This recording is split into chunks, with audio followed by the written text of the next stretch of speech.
We see an exhibition of 40 newspaper clippings.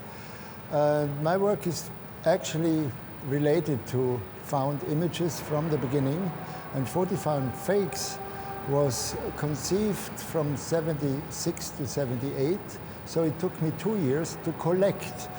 It was not an artwork then, it was a collection of newspapers. And when you look at these things, first you don't really know what it is, and then I had the idea to connect it with a title, with the name of the artist, which could be a reproduction of the artistic work of this artist. So it's not about a fake. The fake is actually a wrong title. The fake is also fake. It's about reproduction. What do you see? It could be a reproduction of an artwork. So it's not about originality, it's about the magic of reproduced art. And it's very important that these clippings are cut out and put on a big sheet of white paper so that you can feel the taking out of the content of a newspaper, of a magazine, and also the name of the artist is a little bigger, so it becomes a piece. Every clippings become a work of art, but the whole thing is one work. And I conceived that in 1978. It was finished. I had the whole 40 found images. And then I published, 79, a book, which was a little smaller than this original one, but the book was actually the work.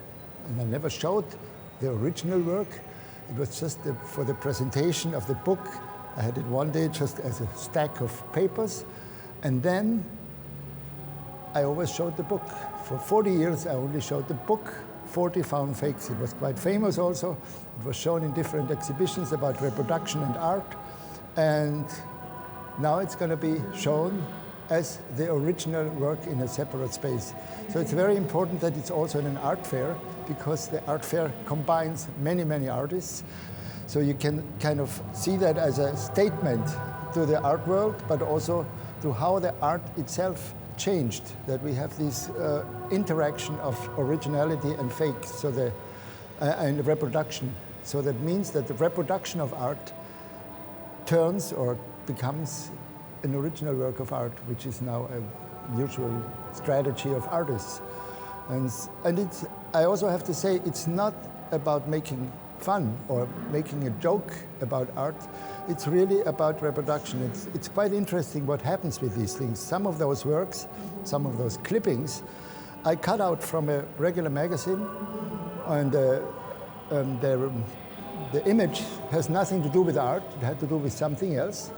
And in one case, for example, with Joseph Beuys, I took it out from an Austrian magazine, and 4 years later I had an exhibition in my gallery, and there was a review in the same magazine, and the writer put the same image back into the magazine.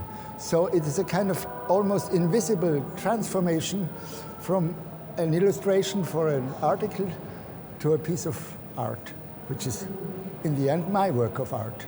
So that's also an interesting part of this idea, that you take something, you refer to other artists, but in the end it becomes your work. You know, your sensibility, because of course you could do it quite different. You could change it, you could make it bigger or smaller, but it's my way of visualizing my ideas. So that's an important point.